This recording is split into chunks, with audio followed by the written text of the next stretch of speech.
Hi అండి, welcome to home entertainments for health. నేను మీ సత్య.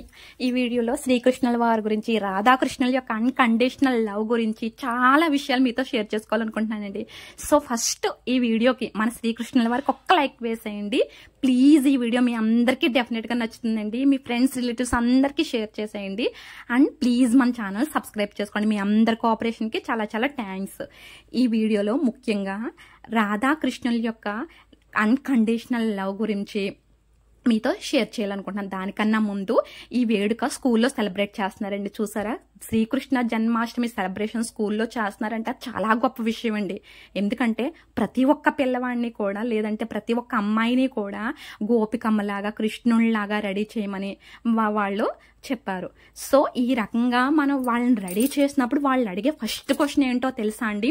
కృష్ణుడు ఎవరమ్మా, కృష్ణుడిలాగా ఎందుకు మమ్మల్ని రెడీ చేస్తున్నారు, గోపిక ఎవరమ్మా, రాధ ఎవరమ్మా, ఎందుకు మమ్మల్ని ఇలా రెడీ చేస్తున్నారా అని అడిగినప్పుడు వాళ్ళకి మనం క్లియర్ కట్ గా కృష్ణుల వారి గురించి కానీ, రాధ గురించి కానీ, గోపికల గురించి కానీ ఎక్స్ప్లెయిన్ చేయగలిగితే వాళ్ళలో చిన్నప్పటి నుంచి కూడా గుడ్ మారల్ వాల్యూస్ అనేది పెంపొందించవచ్చండి. స్కూల్లో సెలబ్రేట్ చేస్తున్నప్పుడు జరిగి మంచి విషయం అయితే అది. నెక్స్ట్ మన శ్రీకృష్ణుల వారికి ఎంతో ఇష్టమైనటువంటి సెలబ్రేషన్స్లో ఉట్టు కొట్టడం అనేది చాలా ఇష్టమండి. దీని గురించి మనం ఇంకా లాస్ట్లో ఇంకా క్లియర్ కట్గా మాట్లాడుకుందాం. ఫస్ట్ అయితే ఈ ఉట్టులో వేసేవి మీకు చెప్తాను. ఈ ఉట్టులోని వేసుకునే పెరుగు, మజ్జిగ, డబ్బులు ఇవన్నీ కూడా ప్రతి ఇంటి నుంచి కూడా ఒక్కొక్కరిని వేయమని చెప్పి ఇక్కడ కడతారండి సెంటర్ చూసుకుని. అంటే ప్రతి ఒక్కరి ఇంటి నుంచి కూడా ఆ రకంగా పెరుగు, మజ్జిగ, డబ్బులు వేయడంలో ప్రతి ఒక్కరిని ఇందులో ఇన్వాల్వ్ చేస్తారండి. దానివల్ల ప్రతి ఒక్కరిలోనూ కూడా ఒక రకమైన స్పోర్టివ్నెస్ వస్తుంది. ఇక్కడ మనం పిల్లల్ని కృష్ణుడిలాగా రెడీ చేసినప్పుడు శ్రీకృష్ణుడు ఒక మహా గురువు అని మనం జస్ట్ చెప్తే సరిపోదండి. అసలు శ్రీకృష్ణుల వారు ఏ రకంగా ఒక కారాగారంలో జన్మించి రేపల్లికి ఏ రకంగా వచ్చారు అన్నది ప్రతి ఒక్కరికి తెలుసు. కానీ ఇక్కడ మీకు చెప్పేది ఏంటంటే అండి, మన సంకల్పం గట్టిదైతే మనకి యూనివర్స్ ఏ రకంగా హెల్ప్ చేస్తుందో కృష్ణుల వారు చూపించారండి. కృష్ణుల వారిని ఒక బుట్టలో వేసుకుని వాళ్ళ నాన్నగారు వసుదేవుల వారు తీసుకుని వెళ్తూ ఉంటే పెద్ద వర్షం వస్తుందండి. అప్పుడు సంకల్ప బలం చూసారా, ఆదిశేషుల అంతటి వారు గొడుగుగా నిలబడి రక్షగా వస్తారండి రేపల్లి వరకు. మనం ఏదైనా ఒక సంకల్పం చేసినప్పుడు యూనివర్స్ తప్పక తోడుగా నిలుస్తుందని చెప్పడానికి ఇది ఒక తార్కాణమండి. ఇందులో ఇక్కడ శ్రీకృష్ణుల వారిని కింద మనం పిల్లల్ని రెడీ చేస్తాం. పిల్లలు శ్రీకృష్ణుడు ఎవరు అని అడిగినప్పుడు శ్రీకృష్ణుడు అంటే ఒక వ్యక్తే కాదు, ఒక మహాశక్తి, గొప్ప గురువు. కేవలం రేపల్లెలో పశువుల కాపరిగా ఉంటూ ఒక మహా గొప్ప చక్రవర్తిగా ఎదిగి మనందరికీ కలియుగానికి అవసరమైనటువంటి గీతా సారాంశాన్ని అంతటినీ అందజేసిన మహోన్నతమైన శక్తి శ్రీకృష్ణుల వారు అని మనం పిల్లలకి ఈ వయసు నుంచే నేర్పించి వాళ్ళకి ఆ వేషం వేసినప్పుడు ఇదంతా వాళ్ళకి మనం చెప్తే వాళ్ళ వేసి అడుగుల్లో మనం శ్రీకృష్ణుని చూసుకుంటూ మురిసిపోతూ ఉండాలండి.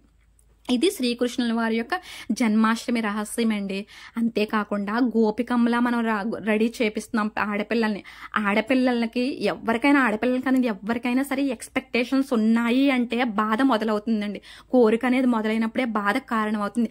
కానీ రాధాకృష్ణుల యొక్క అన్కండిషనల్ లవ్ గురించి మనం వాళ్ళకి చెప్పినప్పుడు ఆటోమేటిక్గా అన్కండిషనల్ లవ్ ఓన్లీ పేరెంట్స్ దగ్గర నుంచే వస్తుందండి పిల్లలకి. మిగిలిన ప్రతి లవ్లోనూ కూడా ఏదో ఒక ఎక్స్పెక్టేషన్స్ ఉంటాయి.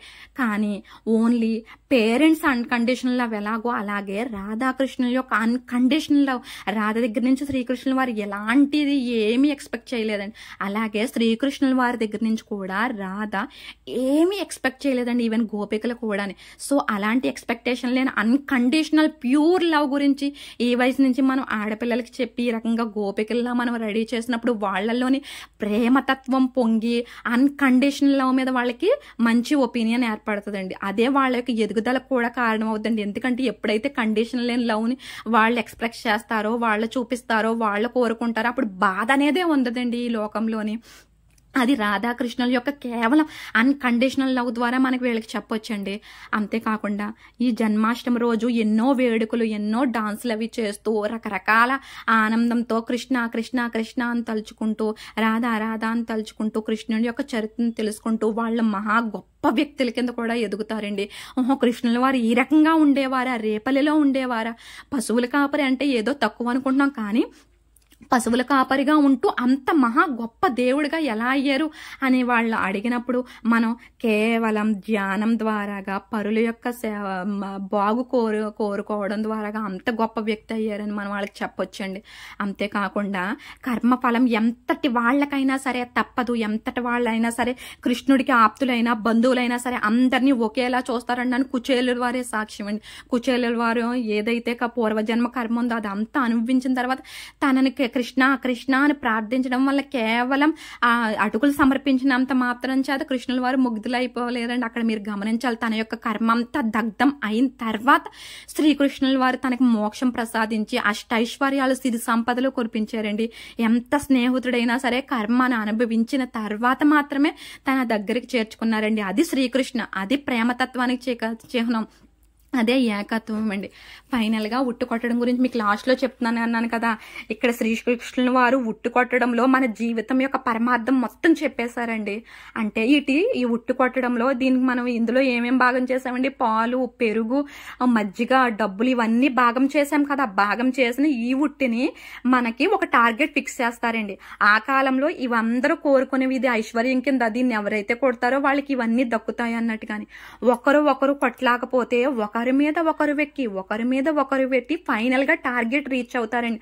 అంటే ఒకరి వల్ల ఇద్దరి వల్ల కాలేని పని ఒక సమిష్టిగా ఒక 10 మంది కలిపి చేస్తే డెఫినెట్ గా ఏ అసాధ్యమైన పని అయినా సరే, ఎంత కష్టతరమైన అనితర సాధ్యమైన పని అయినా సరే ఈజీగా చేరుకోవచ్చు అన్న ఒక మహా గొప్ప సత్యాన్ని శ్రీకృష్ణుల వారు ఇలా ఉట్టును కొట్టడంలో మనకు చూపించారండి. చూసారా, దీంతో మన లైఫ్ స్టైలే మారిపోతుంది.